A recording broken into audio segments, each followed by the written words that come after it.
So we are studying Srimad Bhagavatam chapter 1. We have discussed verses 1 and 2. So the first verse gives us the Vastu Nirdesh. What is the topic of Srimad Bhagavatam? What is the subject matter of discussion in Srimad Bhagavatam? Who is that? Satyam. And who is Srila Vyasadeva identifying as Satyam? Vasudev. So the first verse says the topic of this Grantha is Vasudev. He is the cause of all causes. He is Abhigya Iswara.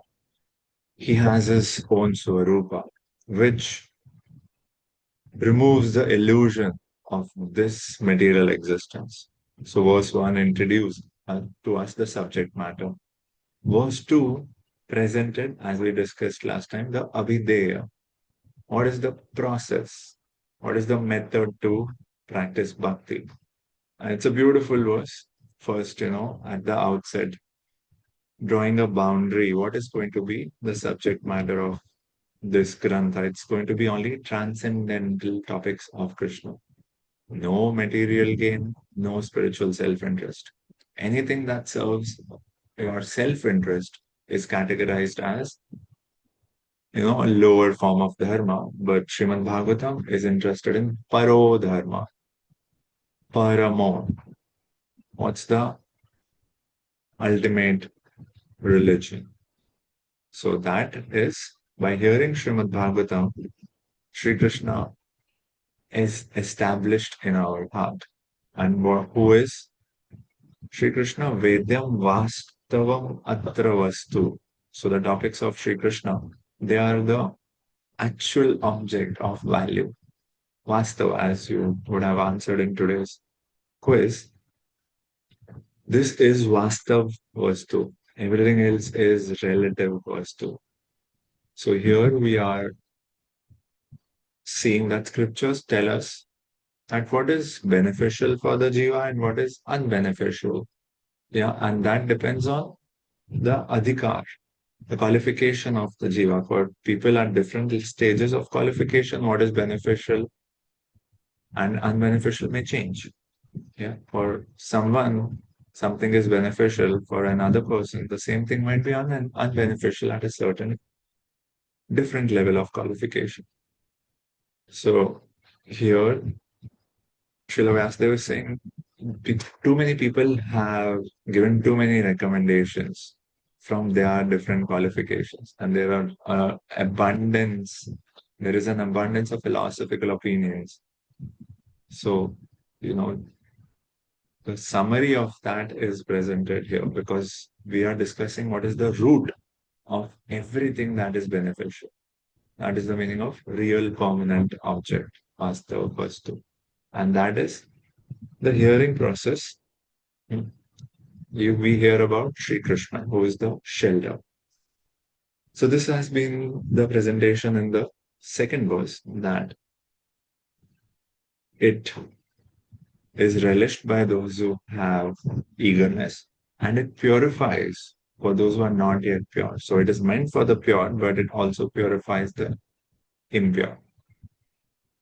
So we have to allow submissive hearing of topics related to Krishna. That is the Abhideya mentioned in the second verse. What happens then?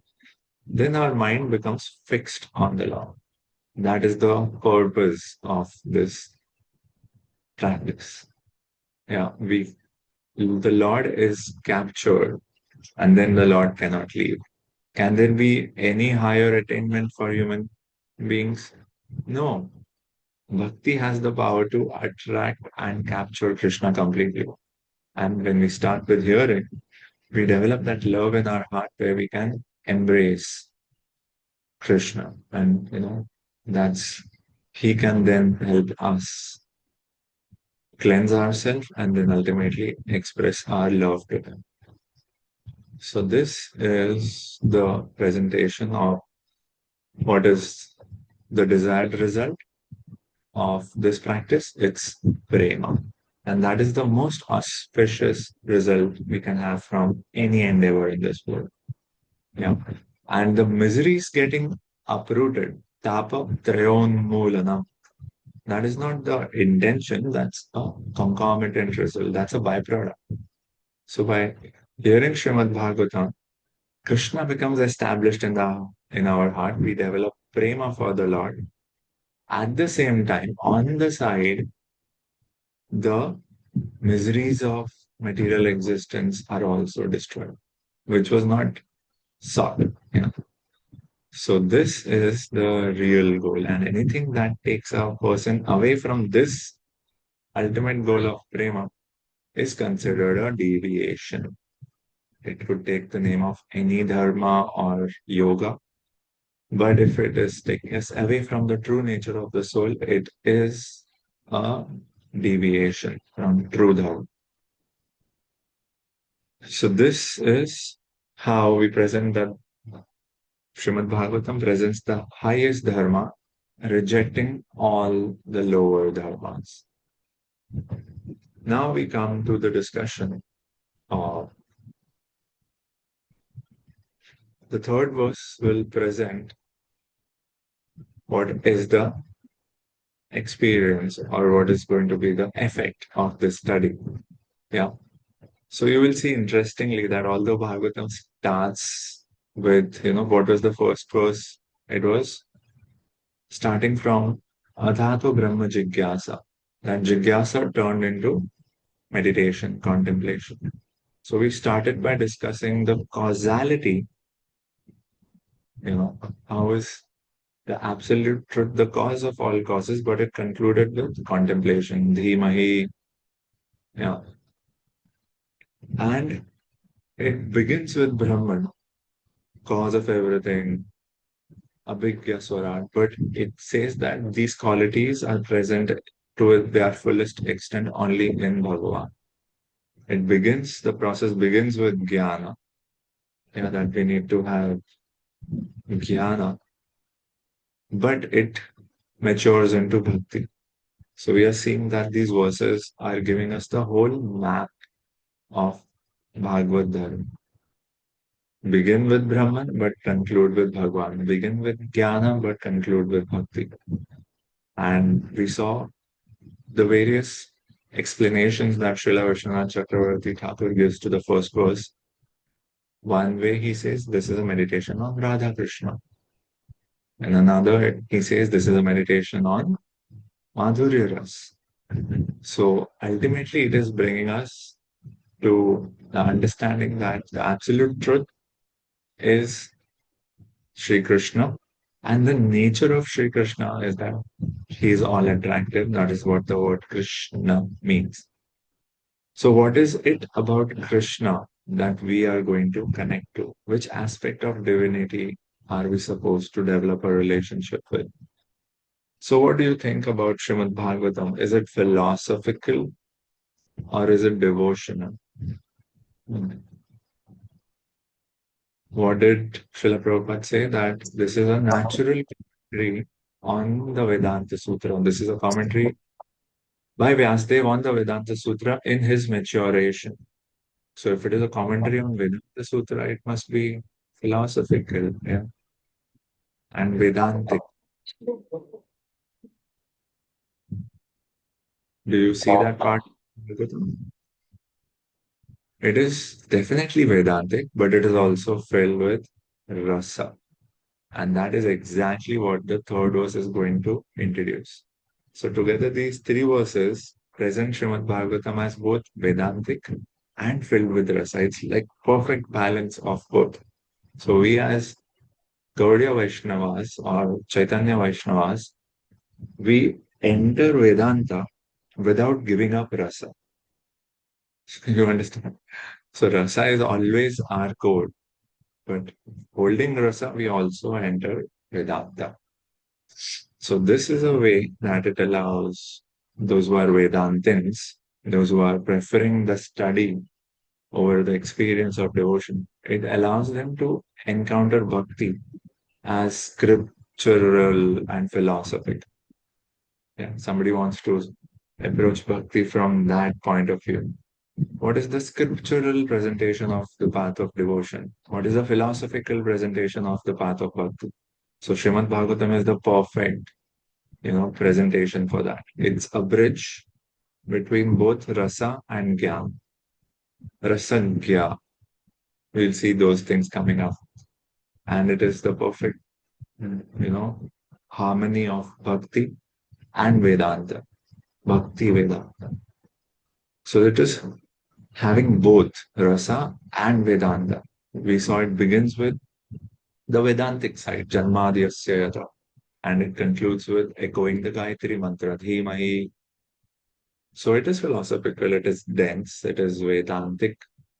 But the second verse first declares the superiority of Srimad Bhagavatam over other verses, other scriptures by using what phrase?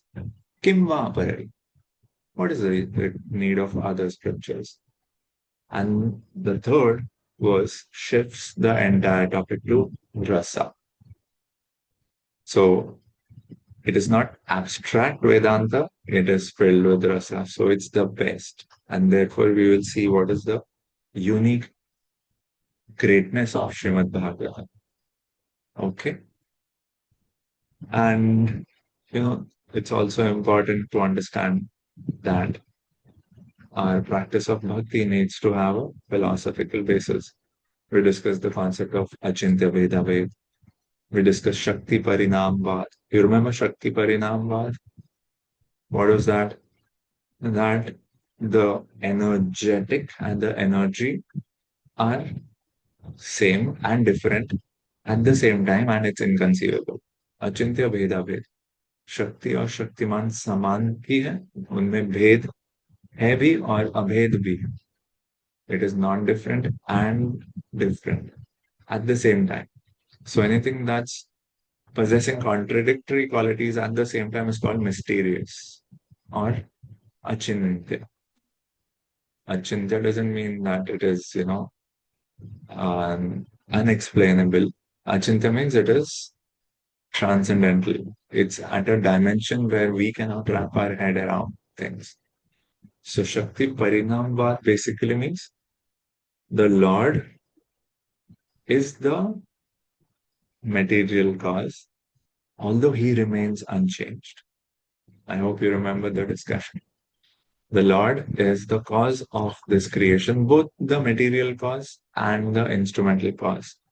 So he's the cause, but he doesn't change. He is unchanged. Then how does the creation happen? Through his energy. So energy of the Lord produces real effects. And the real effect of that energy is creation. So the cause is Krishna, but the effect is Prakriti, this Brahmanda. So the Brahmanda is changing, but Krishna is not changing. How are we accomplishing that? Krishna is the material cause through his energies. And we saw the example of, fire as fire and light. Light and heat are the energies of fire. Can you ever separate light and heat from fire? No, they are together, but at the same time, light is not fire. So that is how we can understand it. So what do we achieve by presenting this Shakti Parinamvad theory? That who is the creator? Krishna is the creator. We get to see Shri Krishna as the complete cause of creation, both the material cause and the instrumental cause. So Krishna is the source of the world, that is established. Yeah. Second, the world is real.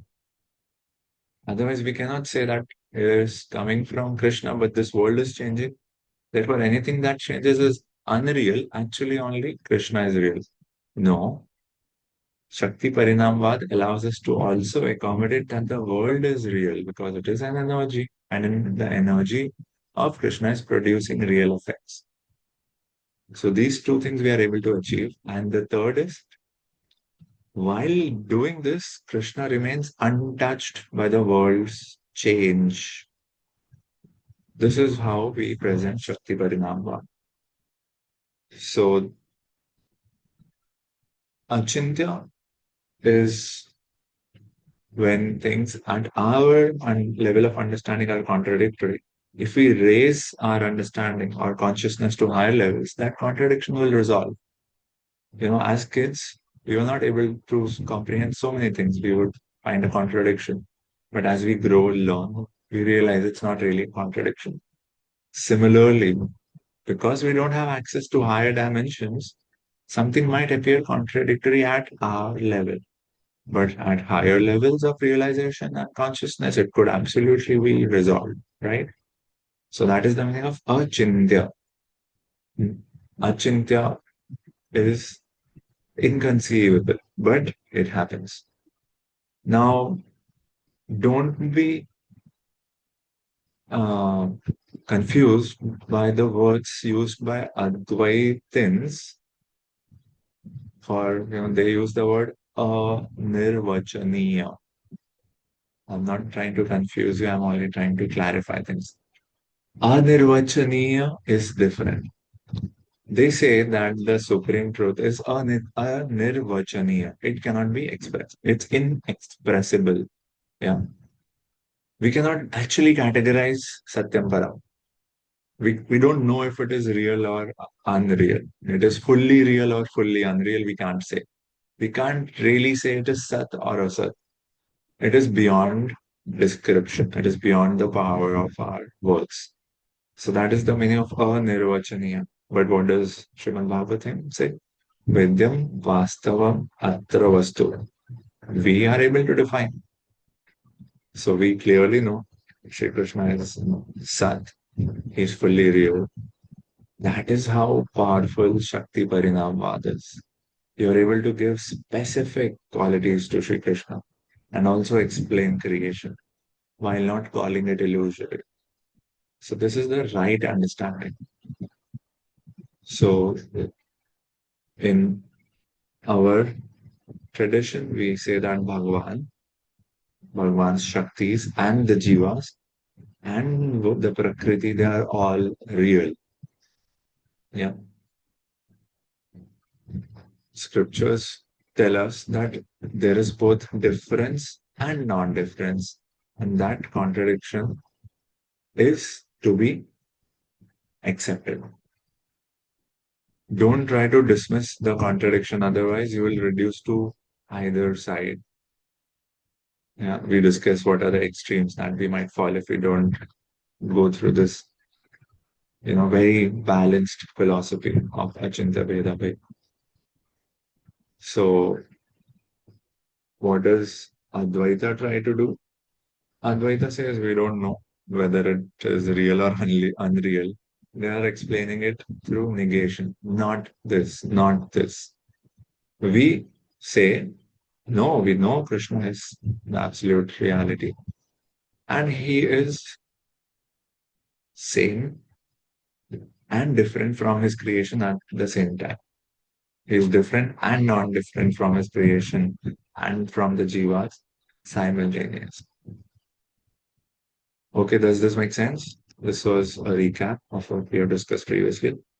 Now let us see how rasa is introduced in the foundational first three verses of Srimad Bhagavatam. Let's chant verse 3. Nigamakалпатароргалитам phalam Shukhamukadamritadravya Pibataras Pibata Bhagavatam Rasamalayam Muraho Rasika Bhuvi Bhavukaha. O expert and thoughtful men, relish Srimad Bhagavatam, the mature fruit of the desire tree of Vedic literatures. It emanated from the lips of Sri Shukadev Goswami. Therefore, this fruit has become even more tasteful. Although its nectarian juice was already relishable for all, including liberated souls. So, what is being done here? First, after rejecting the any instrumental religion in verse 2, here Srimad Bhagavatam is describing what are we going to focus on. We are going to focus on rasa. So here it is addressed to, who is this verse addressed to? Rasika. Rasika means those who are experts in relishing the finer emotions, spiritual emotions. They are called rasika. So this is for the rasikas, bhuvi bhavuka. So here, first, in the second verse of Srimad Bhagavatam, the power of Srimad Bhagavatam to capture Krishna within our heart was described. So verse 2 speaks of the power of Bhagavatam. Verse 3 presents the sweetness of Bhagavatam. Yeah. Bhagavatam or Bhagavat means that which is related to Bhagavan.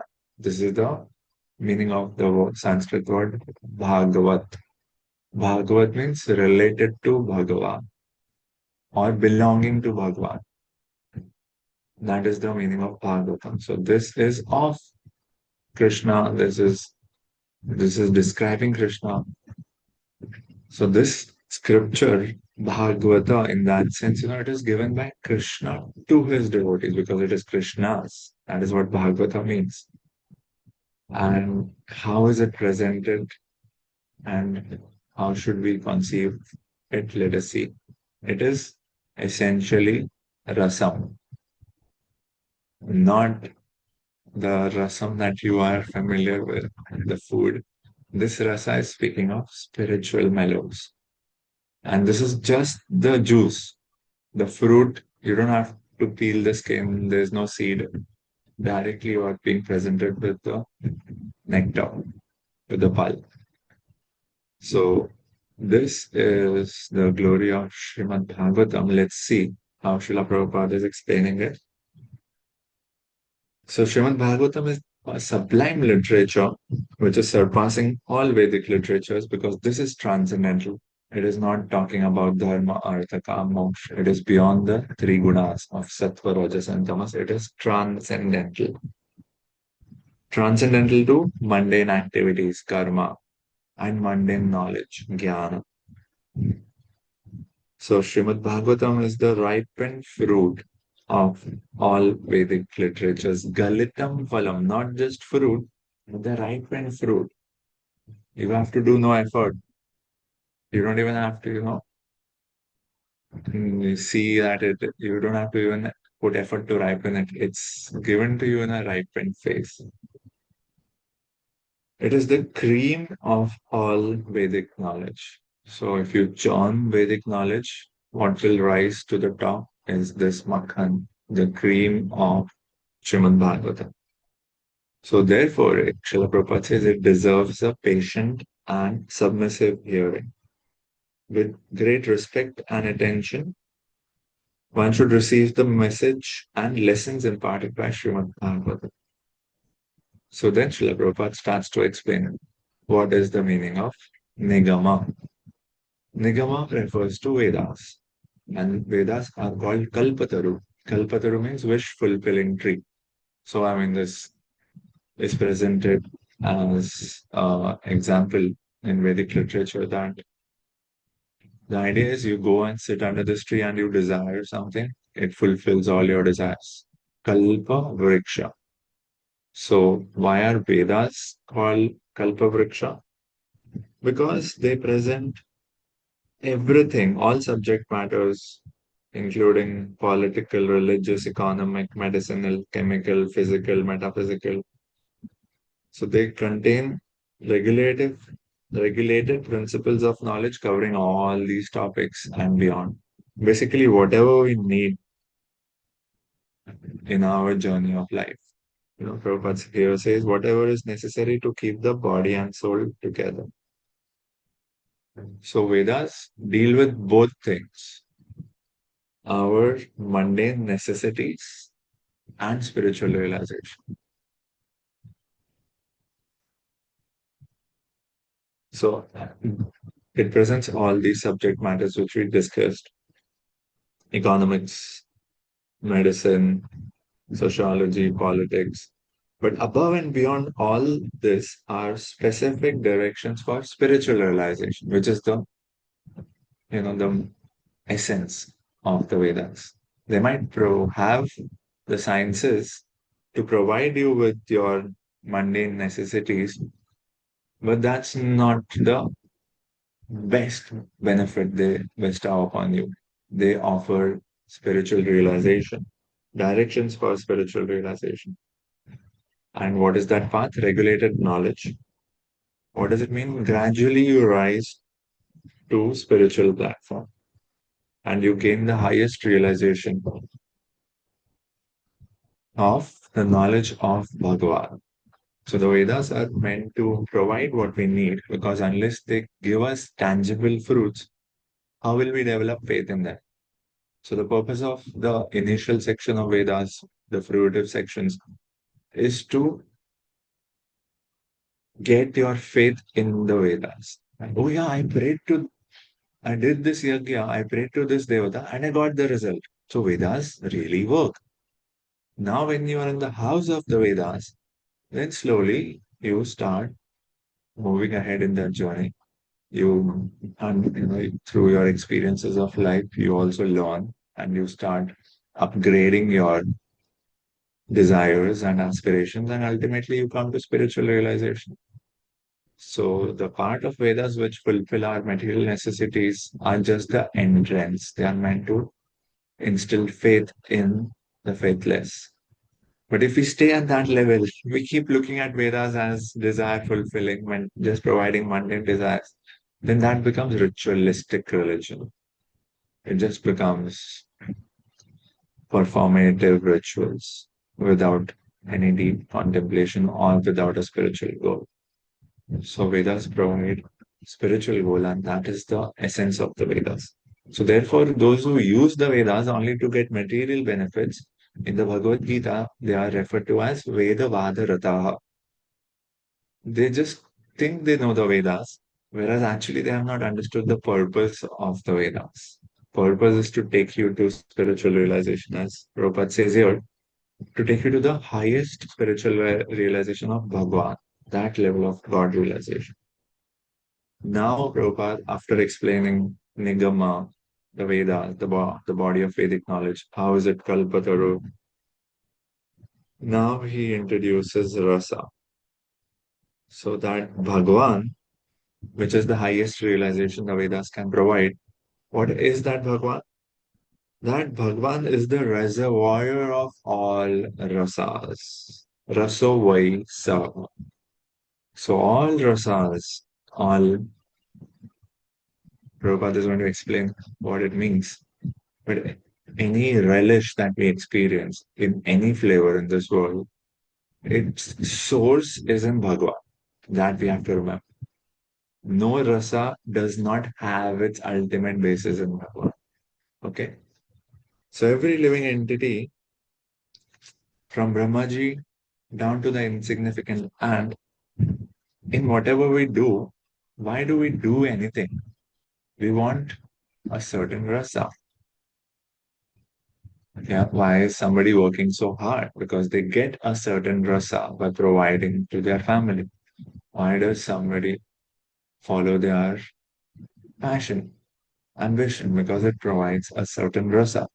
So everything that everyone is doing is to attain a certain rasa. Yeah, you can call it an incentive, but here what is being meant is a nectar, some kind of a juice, some fulfillment that you derive out of doing that activity. Now, Prabhupada introduces rasas. What are rasas? Sensual pleasures. Any taste that you derive from sense perception is rasa. Yeah, so our experience in this world, we can have through all our senses, that perception leads to rasa. And rasas are of different variety. There are five primary rasas as listed here: anger, wonder, conjugal love, comedy, chivalry. Oh, these are the 12 secondary rasas. Sorry. The five primary rasas are described later: adoration, service, friendship, parental affection, and conjugal love. Shant, Dasya, Sakhya, Vatsalya, and Madhurya. And when these five are not directly to be seen, then there are other 12 secondary, which are listed above: anger, wonder, comedy, chivalry, mercy, servitorship. Next thing, what Prabhupada says, that there might be a rasa, there might be love between two people, but when there is some disturbance in that feeling between two people, that same rasa can turn negative, it can turn toxic. So, what started as love can end up as anger or even horror. So, Prabhupada goes on to say sometimes love affairs between two persons culminate in ghastly murder scenes. That's what movies are made out of. Who do you feel more pained by? By the ones who are closest to you. So it is, how rasa transforms. That is what Srila Prabhupada is presenting. It started as love, but it turns into anger. So another important principle is that rasa can be experienced or exchanged only between two entities of the same species. Yeah, it cannot be between species. You can have affection, that's okay. But rasa is something more profound, something more fuller than just affection or appreciation. It's actually an exchange. So that can be had only between two entities of the same species. Why is Prabhupada saying that? Because ultimately it is being built to say that the jiva, who is of the same nature as Bhagwan, yeah, in quality we are the same as Bhagwan. So in that sense, we are of the same species, and therefore we can exchange rasas with Bhagwan. Imagine.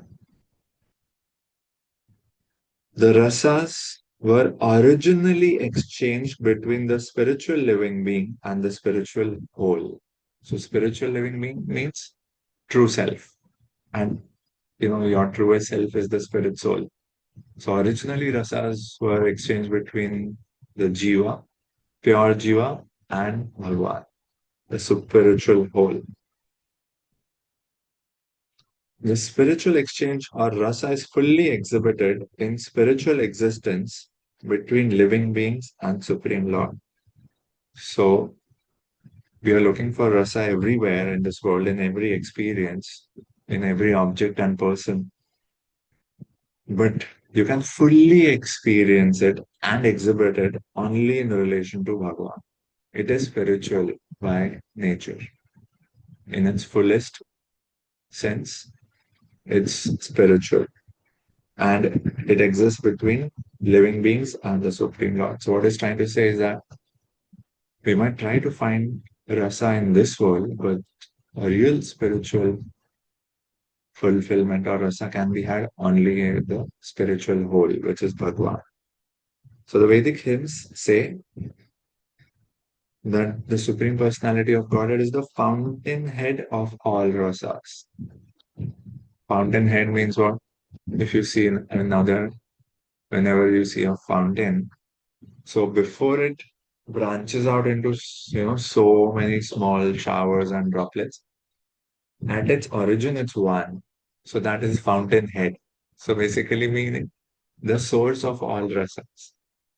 So any rasa that you see in this world, you should understand it is like a small drop of it is originally coming from Krishna. Because he's the fountainhead of all rasas. No rasa can exist without having its origin in Krishna. Of course, with the addition of ego, that pure spiritual rasa becomes perverted when it comes in the material context. But what we're trying to understand that is that Krishna is the fountain, and he's the source of all rasa. Okay. And when we associate with Krishna and exchange one's constitutional rasa, now this is an important phrase. Constitutional means what? What you are actually constituted to be like. Originally, you were constituted in a certain way. That was as a pure soul, having love for God. Because of avidya and ahankar, that constitutional nature got covered by avidya and ahankar, and it became conditioned from constitutional to conditioned. So, in conditioned, as we discussed last time, we forget our true nature. We forget that I am a soul. We forget that my real dharma is love for Bhagwan. So when we exchange rasa with the Supreme Lord in our constitutional, and exchanges one's constitutional rasa with the Lord, then the living being is actually happy. So this is we are searching for happiness. This is where we will actually find happiness in our connection to Krishna. It doesn't mean we have to abandon other things, but point is, they might be there, but first we have to recognize they also have a basis in Krishna because he's Rasovaisa. So to every relationship, we have to add the foundation of our relationship with Krishna. Otherwise, in isolation, if you see any relationship or however you try to experience rasa in this world, it is not going to be fulfilling unless you add the spiritual dimension to it. Yeah. If you add the spiritual dimension, it becomes spiritualized. That is recommended. So Shruti mantras indicate that all of us have our constitutional possession. It's called Siddha Deha, our original spiritual form. And that spiritual form, that Siddha Deha, has a specific rasa. Each of us in our original spiritual forms have a specific flavor of love with Krishna. One may have a love of friendship, another may have a love of parenthood. So the idea is originally we all have a specific flavor of love for Sri Krishna. In the liberated condition, only this primary rasa is experienced in full. So in our current condition state, we cannot really realize it. First, we have to develop Dhrad Shraddha, then practice bhakti from Shraddha to Sadhu Sang, Bhajana Kriya, Anartha Nivritti, Nishtha, Asakti, Ruchi, Bhava, Prem. So all of that, the stages of bhakti, starting with Shraddha, they are performed at a liberated level. To start that process, you have what is the entry door? It's Dhrad Shraddha, strong faith. What is the symptom of strong faith? Surrender. So where Bhagavad Gita ends, Srimad Bhagavatam begins. Bhagavad Gita ends with Sarvadharman Parityajya Mam Ekam Sharanam Vraja. So Shri Krishna is recommending the path of surrender, which is a symptom of strong faith. So when we surrender, then we start to practice these limbs of bhakti. And that entire process of bhakti from Shraddha to Prem, that is all performed at a liberated level. Please remember this. I am repeating it because it's a important philosophical point. So Shuddha Bhakti is entirely performed at a liberated stage. We have discussed it. Bhakti is transcendental. As soon as we come in touch with Bhakti, it has to, I mean, not, if our Shraddha is not drid, then it is mixed. Then it will not be of the same nature.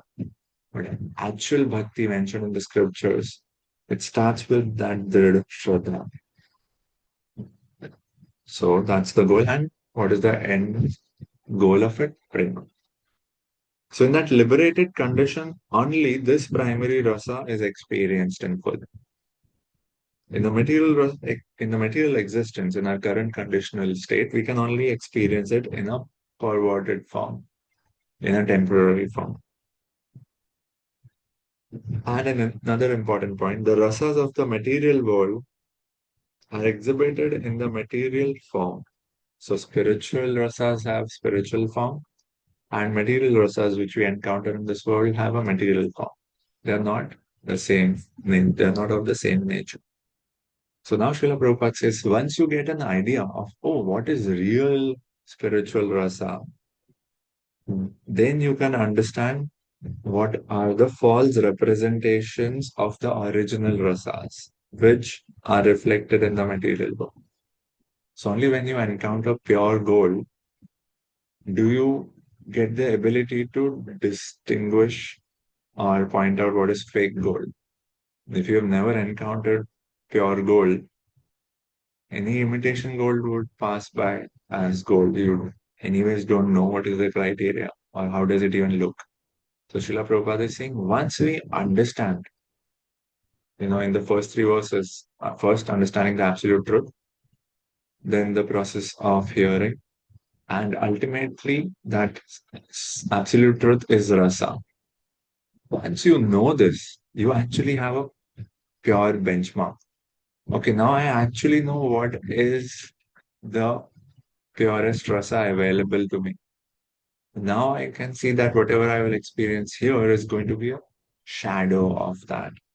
Otherwise, if we don't have any knowledge of the true spiritual rasas, we will take the mundane rasas to be the best and the highest and the ultimate, whereas they are not the ultimates. The learned scholar seeks to relish the real rasa in the spiritual form. So, we start to appreciate rasa. So, rasa, what is the starting point? Shant. So, the Gyanis and Yogis, they approach the absolute truth in that bhav, Shant bhav. What do they want? What rasa they want to have with the Lord? One of pure consciousness and peace. So, that Prabhupada says, in the beginning, he desires to become one with the Supreme. That's the first spiritual rasa that one encounters. Okay, I am not of this world. Instead of thinking or coming to the true conclusion that I am of a spiritual nature, in the beginning, with incomplete understanding, one considers I am only that Supreme Spirit, which is not true. We are not Supreme Spirit. So, those who are less intelligent, even though they are transcendentalists, they cannot go beyond this conception of becoming one with the spirit whole. What is the problem? They don't know the different rasas. Why? If you know rasas, rasa is the highest experience available to us in our pure spiritual self. So why should we compromise for a spiritual suicide? Liberation or merging into Brahman is nothing but spiritual suicide. You are giving up your individuality or identity. Whereas what is available is the highest rasas. You can exchange, what is said here is you can experience complete fulfillment in the exchange of rasas with Bhagwan. So you have two choices. You can experience rasa with Bhagwan or you can commit spiritual suicide. What will you do? So here, if those transcendentalists are not intelligent, they are just seeking relief from material existence, they will stop at this level. I don't know, just give me liberation. I want, I just want to be Sat. And don't tell me about Anand or Rasa. I am not, it's too early for them. So they say, no, I'm looking for Sat. I want to be. I want to be in full awareness. And I want to merge into that Brahman. So even if we merge into that Brahman, it's called Sayujya Mukti. You become a particle in that undifferentiated, unlimited, brilliant sky of Brahman. You don't become Brahman. See, there is a difference. Sayujya Mukti may you will not become Brahman, you will become a particle and you will become a speck of that. You will become a particle in that effulgence. We cannot become Brahman. So if somebody is aware of rasas, they will not settle for moksha. That's the point. So rasa is relished even at a liberated stage.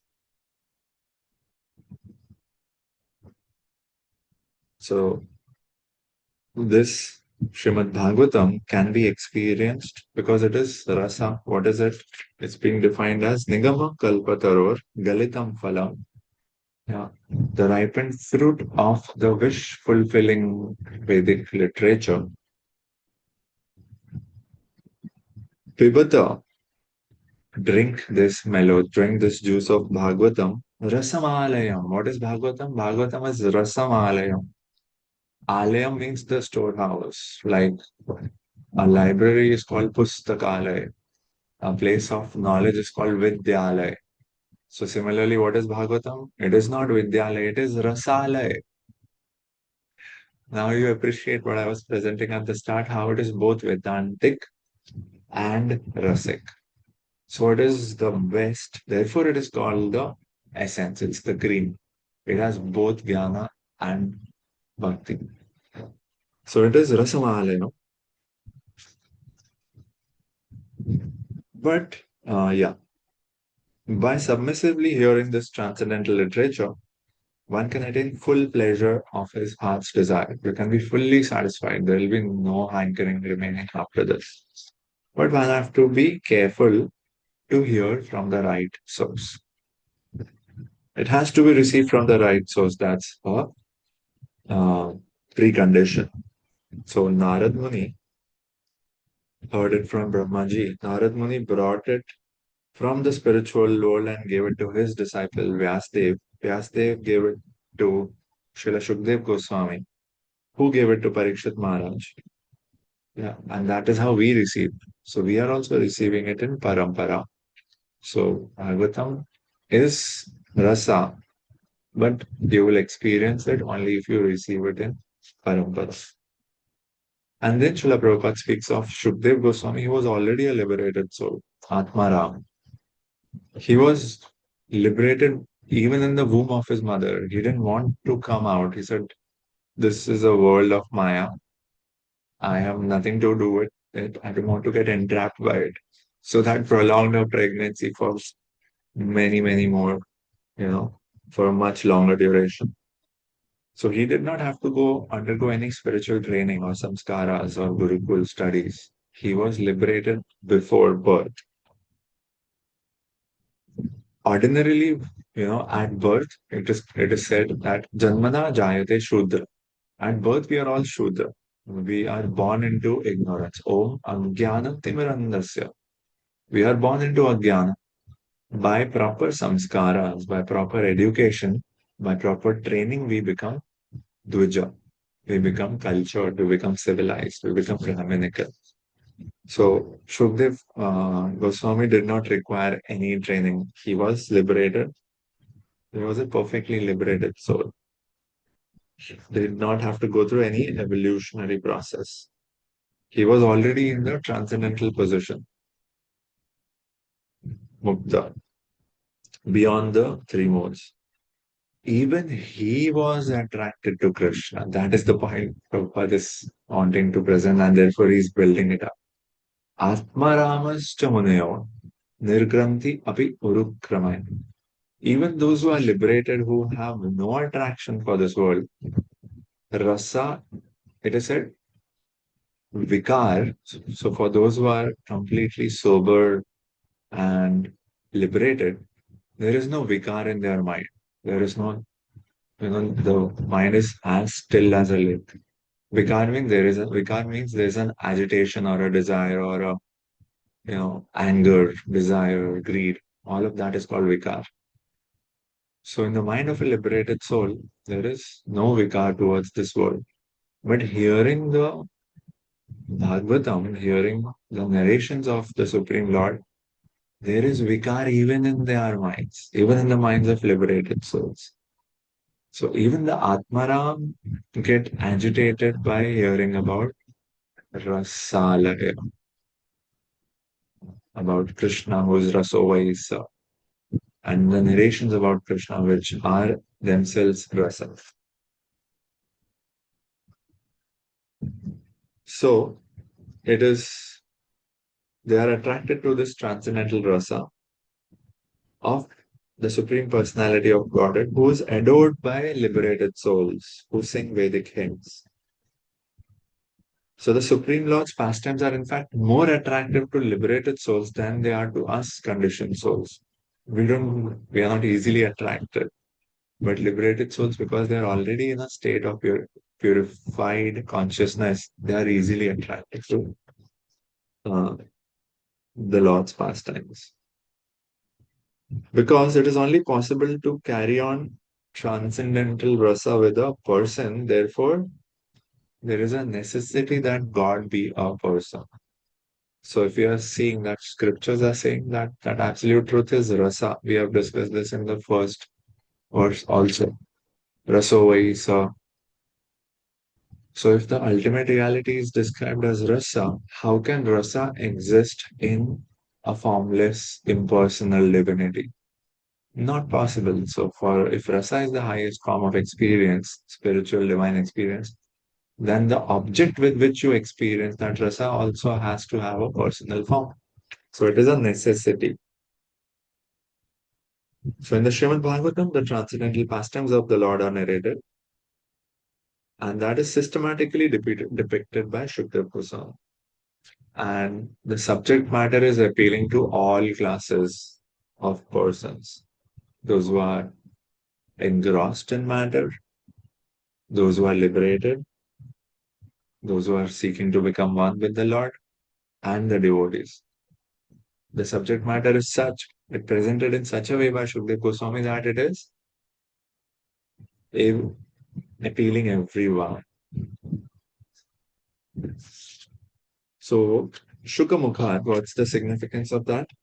So, Shukdev Goswami is called Shuka, not because he repeated the message which he heard from Vyasdev, but Shuka means one who has the ability to present the, the work in a way that would appeal to all classes of people. So, Shuka means Shukdev Goswami was so expert that transcendental knowledge about the absolute truth he was able to present in a way which appealed to everyone. And because it touched the lips of Shukdev Goswami, just like a fruit which is touched by the lips of a parrot, it becomes sweeter. So it has, not only is it ripened, not only is it without skin and seed, it's also touched by the beak of Shukdev Goswami. It is Mahaprasad. That is what Srimad Bhagavatam is. Shukamukhad Amrita Dravya Samyutam. Yeah, it is perfect spiritual essence. Dravya means liquid, essence. From different plants and herbs, you collect extracts or essence. That is how Srimad Bhagavatam is presented. It doesn't have, you don't have to bother with a lot of mass. The essence is already collected and presented, and that essence is Amrita. It's nectary.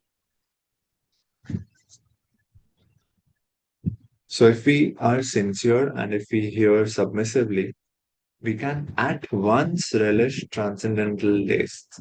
It's not saying that you have to wait until liberation. Even if you start hearing it sincerely and submissively today, from today you can start experiencing these transcendental tastes.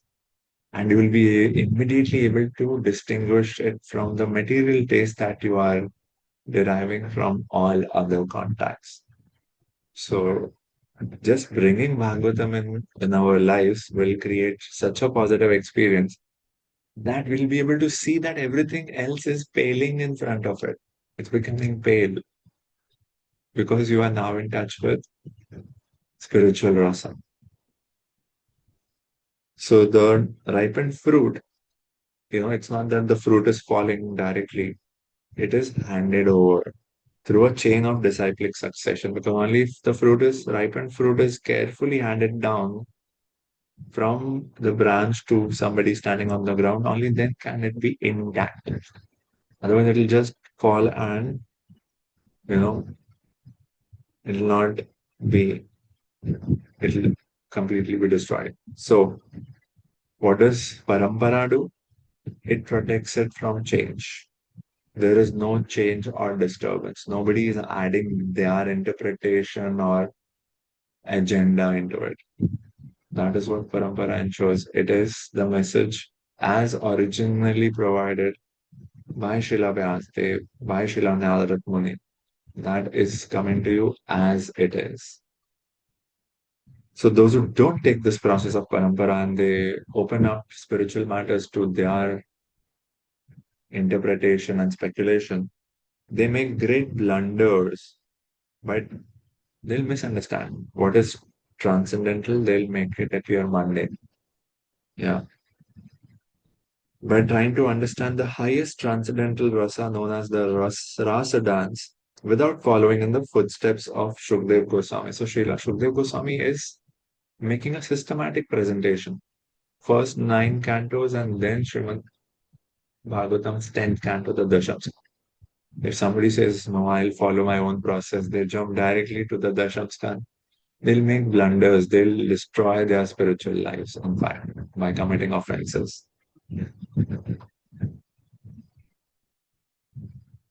Srila Shukdev Goswami is presenting this fruit very carefully by stages of transcendental realization. So we are meant to undergo an internal transformative spiritual journey as we study the first nine cantos of Srimad Bhagavatam. And by the time you reach the 10th canto, you are to be a fully transformed, God realized person. So there is a method to the presentation. And if you disregard it, you will not comprehend it. As simple as that. You will say, I'll just enter the final year of degree and I want a degree certificate. Doesn't happen. One should be intelligent enough to know the position of Srimad Bhagavatam by considering personalities like Shukdev Goswami. So if Shukdev Goswami, who is a liberated soul before he was born, if he is presenting the essence of all knowledge as Srimad Bhagavatam, who is the teacher of this knowledge? So, that helps us understand this divine and supreme nature of the subject matter itself.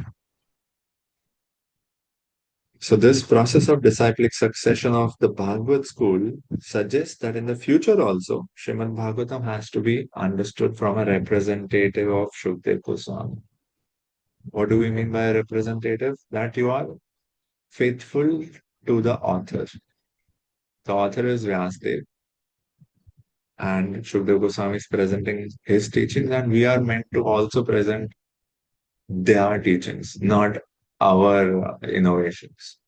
We can present explanations of the same conclusion. See, there is a difference. It doesn't mean that there is no place for reason or no place for innovation. You can come up with newer and newer explanations of the same conclusions. The marker or the deciding point is, are your presentations or explanations aligning with that of Parampara? You can find a new way to explain something. That's great. You're making the message relevant. But it has to be faithful. It has to be aligned. It cannot be you are so innovative that it's not aligned. Then it's not tradition. Then it's innovation. Yeah, they're two very different things. Then it becomes academic. You become the author of it. You publish it in your name.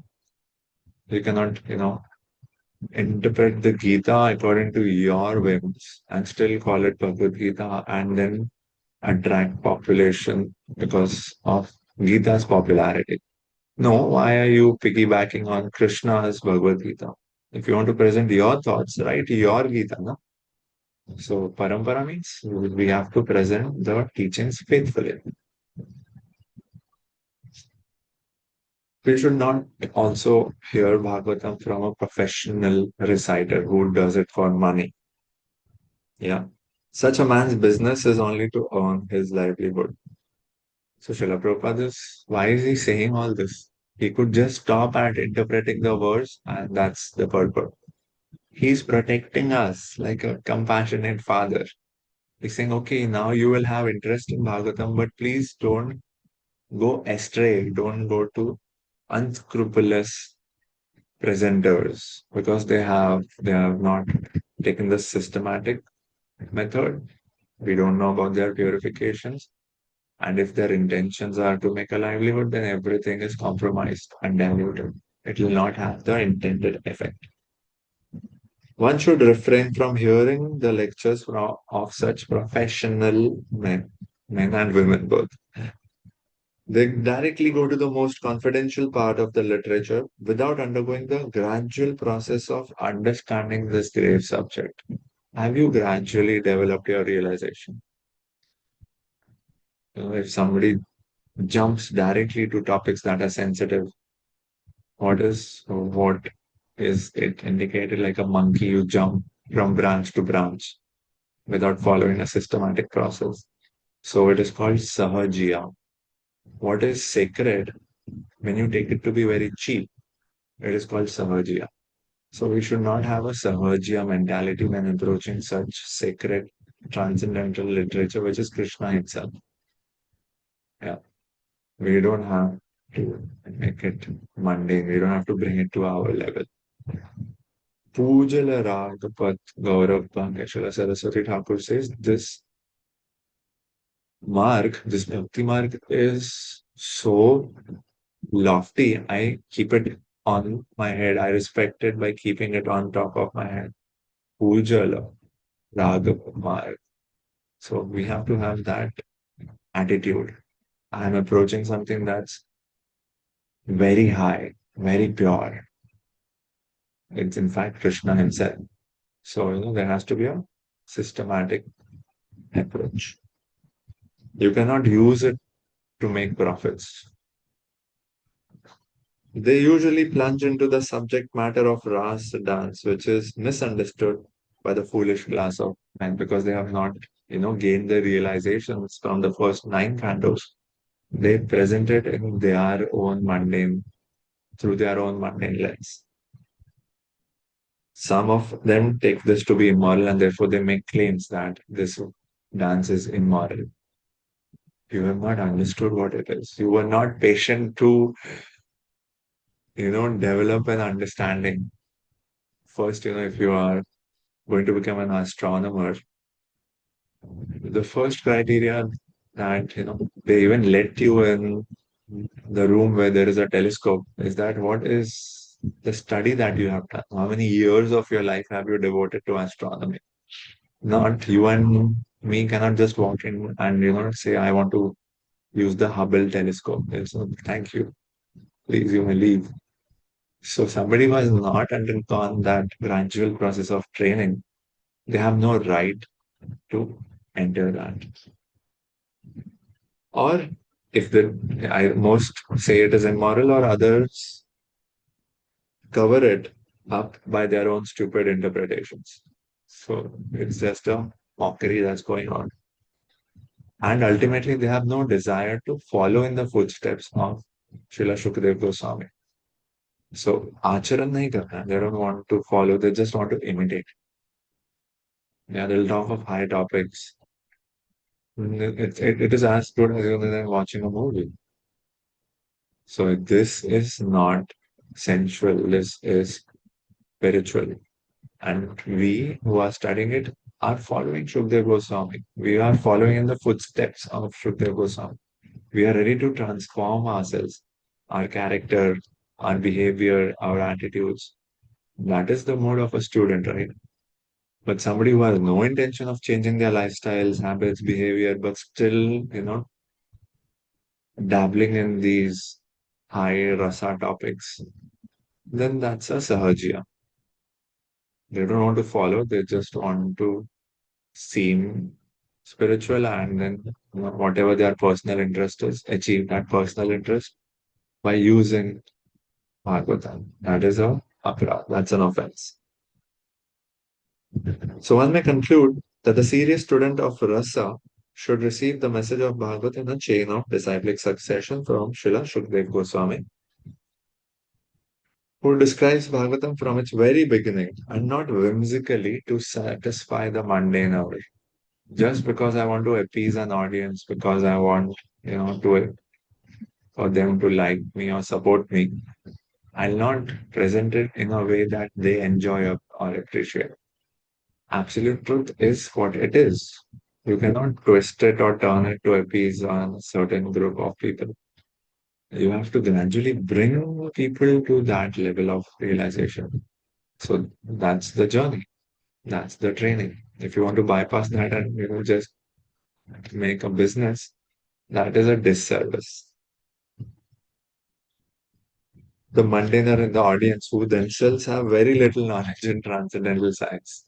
They have never undergone any study or training. They're also, you are trying to appease them. They are completely ignorant, unevolved. What is happening in that audience? Is it Bhagavad Katha or is it something else? Bhagavatam is so carefully presented, means by Shukdev Goswami in systematically in all these cantos. It is so carefully presented that a sincere and serious person can at once enjoy the ripened fruit of Vedic knowledge simply by drinking the nectarian juice through the mouth of Shukdev Goswami or his bona fide representative. So this is how Bhagavatam is rasa. The first verse was entirely philosophical, Vedantic, and the third verse, you see, it's completely rasic. So that is the beauty of Srimad Bhagavatam. It's harmonizing both rasa and Gyan, Bhakti and Gyan, Bhakti and Vedanta.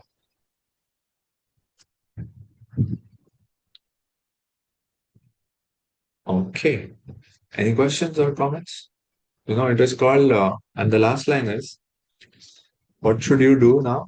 You should muhu pibata bhagavatam rasamalayam muhur aho rasika bhuvi bhavuka. So bhavuka means expert and thoughtful persons. So the real expert will come to the conclusion that jnana culminates in rasa. And the purpose of all this discernment and analysis is to come to the conclusion that the highest perfection and fulfillment of life is when we, in our pure spiritual selves, exhibit and experience rasa with Bhagwan. That is what a thoughtful person will come to the conclusion of. So, what should you do? Rasika, Muhur Aho, Rasika Bhuvi Bhavuka.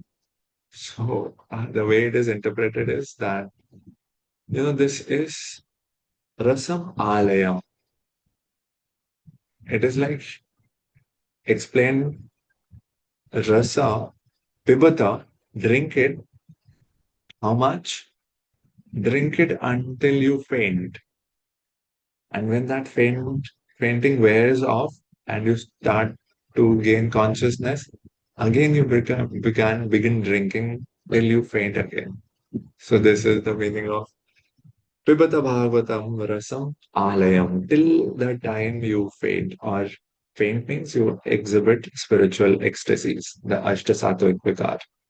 So that is the sweetness of Srimad Bhagavatam, that it can create spiritual emotions in us. And Muhur is also important. Continuously drink it again and again. Its relish will keep increasing. Okay. So this is the presentation of the Satyam Param, same Satyam Param whom we saw in the first verse as Anvaya Itaratas. Here in this verse, who are we seeing that same Satyam Param as? Anandamaya Purusha. That Brahman which is Anandamaya. The Brahma Sutras say this. Anandamaya Abhyasa. Yeah. That Supreme Lord is Anandamaya. By nature or by composition, Param Satyam is Anand. Yeah. What is absolute truth made up of? Anand or Rasa. Yeah. It also says Ananda Atma Brahma Bujjham. that this Anandamaya Purusha or Bhagwan in which you can experience all rasa, the fountainhead of all rasas, Bhagwan is the perfection of divinity. And Brahman is only a shadow or a, a lesser representation of Bhagwan. This is in Taittiriya Upanishad. So Krishna is the basis of Brahman. Bhagwan is the complete understanding of the feature of divinity, which we will see in the next chapter also. And the Upanishads, Taittiriya Upanishad also says about rasa. Raso vai saha means that Lord is rasa. Raso vai saha, that saha is rasa only. Just like Anandamaya Abhyasa. So what are the words Brahma Sutra and Upanishads are using to describe Param Satya? Ananda, rasa. So this is, we are not just talking of sentiments, we are talking of a way of contacting divinity through rasa. Okay. So Taittiriya Upanishad says, Raso vai saha rasam hi evayam labhadanandi bhavati. So Lord is rasa, and when you realize the Lord, you will attain anandi bhavati. You will attain bliss. Bliss is different from the pleasure that we attain in this world. Pleasure is flickering, it is insignificant, it is temporary. Bliss is of a different nature. It's substantial, it's spiritual, it's eternal, and it's ever increasing. So this is the nature of the Lord, which is who is full of blessings. Okay, I think we can start here. Any questions or comments?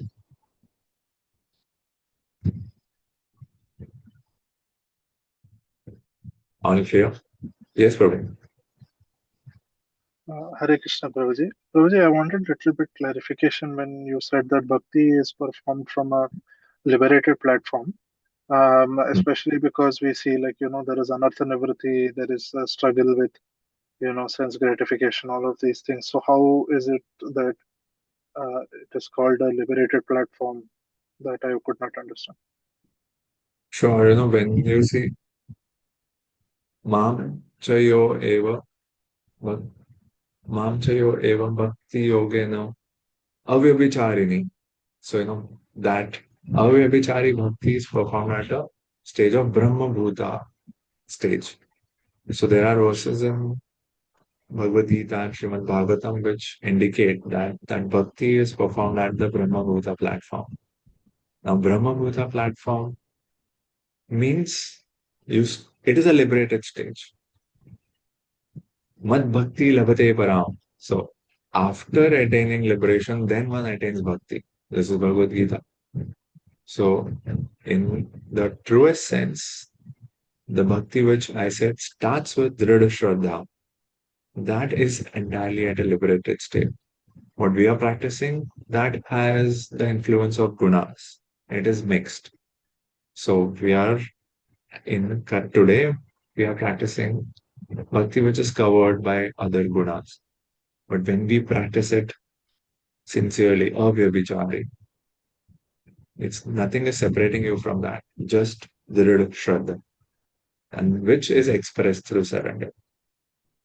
So once you are at that state, then bhakti is, as said, it is performed at a transcendental level or a liberated level.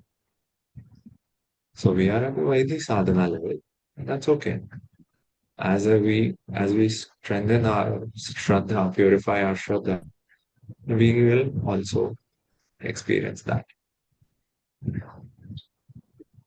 So, so if I understand correctly, Prabhuji, can we say, like, uh, even for bhajan kriya we need shraddha, but that shraddha is not pure shraddha? Is it like that?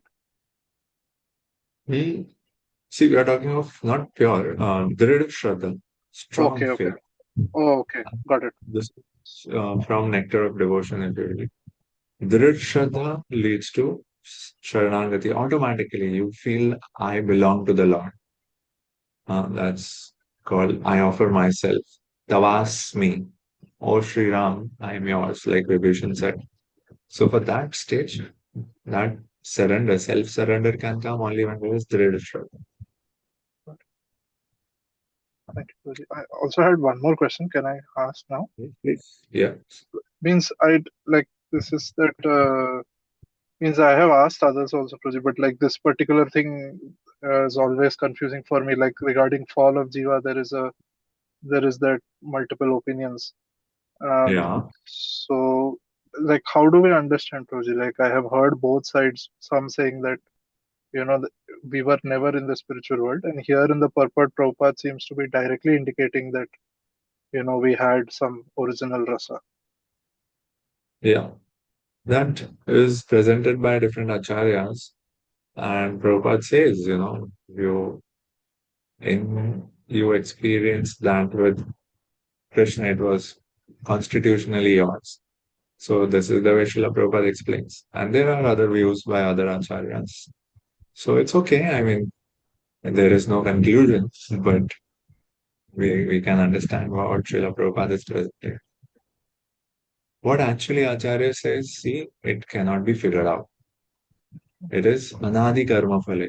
This bondage is time immemorial. It's been when did karma begin? When did the jiva enter?